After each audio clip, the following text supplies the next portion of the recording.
meninggalkan sholat karena dia tak percaya sholat itu wajib maka kafir. Tapi kalau orang tidak sholat sebenarnya dia yakin sholat itu wajib cuma nakal maka dia tak kafir, cuma hukumnya dosa besar. Kalau menjadi wali nikah bagaimana? Karena jelas gak sholat, dia orang fasik, gak sah jadi wali nikah, maka kewaliannya nanti diserahkan kepada siapa itu? Kepada kakak itu, kepada Pak Kua nanti yang menikahkan itu. Jadi begitu. Berarti fidyah puasa 1 hari bagi perempuan yang sedang mengandung, hamil, atau perempuan yang lagi menyusui. Dia tidak berpuasa karena kalau berpuasa berpengaruh pada bayinya, ya. Maka dia boleh tidak berpuasa tapi bayar fidyah. Kalau dia tidak berpuasa, bayinya tetap sehat, cuma dia yang gak sehat, maka boleh dia gak berpuasa, gak usah fidyah. Fidyahnya berapa? Orang yang gak puasa 1 hari itu beras 6 atau 7 on. 6 atau 7 on. Kalau dituakan apa boleh? Boleh menurut mazhab Imam Hanafi. Kira-kira kalau 6 on itu berapa? Kalau 7 on ya 7 atau 6 on berapa? Kalau 10 hari gak puasa berarti 7 kilo. Kalau 30 hari gak puasa berapa kilo itu? 21 kilo. Sekarang beras berapa harganya sekilo? 8.000, 17, 12 ya 12.000 lah kali 21 itu berapa? Itu bagi-bagi uang sama orang gak apa-apa. Jadi terserah, ada yang boleh kan ya soal itu.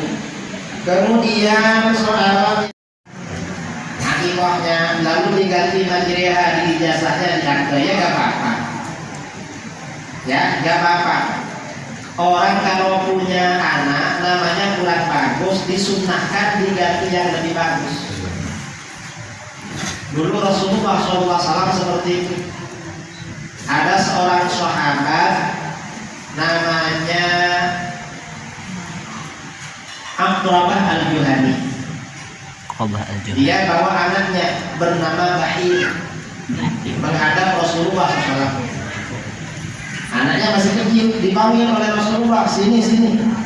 Lalu kepalanya dipegang-pegang, kamu siapa? Ana Bahir ya Rasulullah, saya ini Bahir.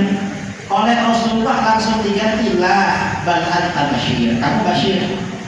Karena Bashir artinya lebih bagus. Bashir ini kan pembawa kabar gembira.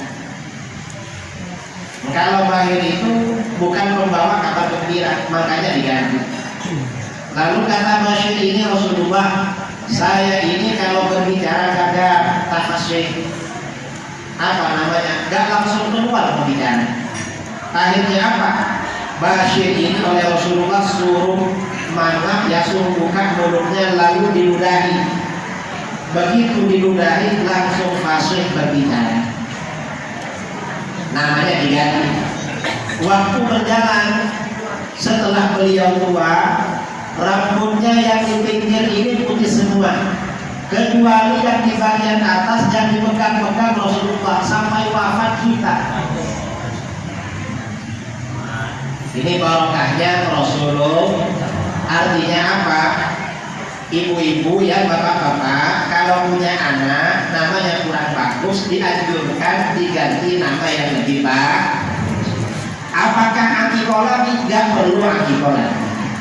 Gak perlu, karena akikoh ini gak perlu diulang. Ini soalan kedua. Terus ketiga tadi ada orang meninggal gak sholat sebelum meninggal, entah karena koma atau karena apa, gak sholat berhari-hari. Maka bagaimana? Sebagian ulama kita ada yang mengatakan sholatnya diganti oleh keluarganya. Jadi keluarganya yang mengganti. Sebagian lagi ada yang berpendapat sholatnya diganti dengan bayar fidyah. Satu sholat diganti dengan 6 atau 7 kilo atau 7 on beras. Ya cepat bayar. Atau kalau tak mau bayar ikhlaskan aja.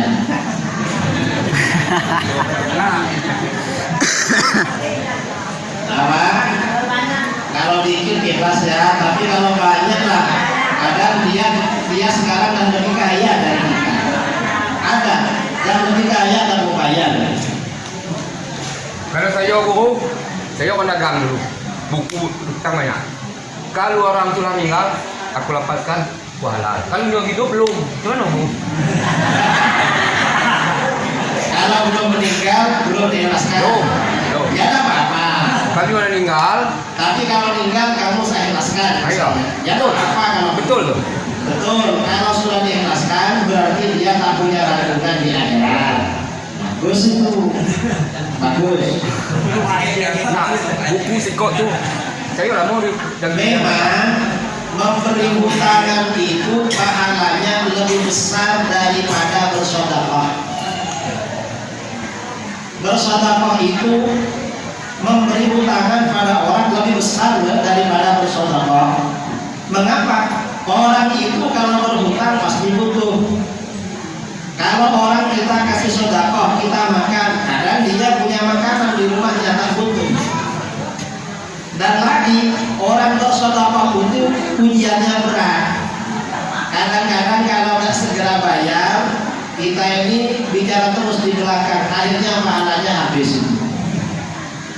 Makanya berat. Tapi nggak apa-apa kalau memang nggak bayar.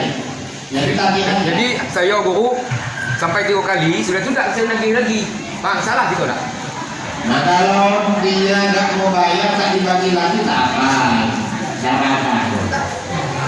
Kecuali kalau memang sangat nggak mampu. Kadang-kadang ada orangnya. Kita ini kan juga punya saudara. Ada saudara-saudara saya. Bukan terus tapi nggak pernah bayar. Tapi saya kasih. Mengapa? Saya pikir dia tak ada yang mau dimakan. Dan mukanya memang tak mampu. Daripada pinjam sama orang lain kita malu lagi. Hanya kita yang kasih. Gak apa seperti itu. Tapi kalau mampu ya jangan dikasih lagi pelajaran. Kemudian dalam satu ibadah ini dilihat kalau menggabungkan antar mazhab itu kata darurat maka hukumnya wajib. Contohnya macam mana yang wajib? Kita ini kan mazhab Imam Syafi'i. Kalau kita sholat yang namanya sarung atau mukena atau apa namanya perempuan ini? Tabung itu kan harus suci ya, celana harus suci. Itu mazhab Imam Syafi'i. Ada orang Sarolangun deteksi ke Jambi, dia gak bawa baju ganti. Sampai di sana masuk kamar mandi, buang air kecil, keluar dari kamar mandi, kencing lagi di celananya. Kalau dia tak sholat, waktu hampir keluar. Kalau dia sholat, dia ada celana yang suci, maka bagaimana? Kata para ulama, orang ini tetap wajib sholat pakai celananya yang najis itu. Masalah itu dia ikut pendapat ulama lain yang mengatakan suci dari najis bukan syarat sahnya sholat. Ini namanya gabung-gabung mazhab yang hukumnya wajib. Ada yang nggak boleh.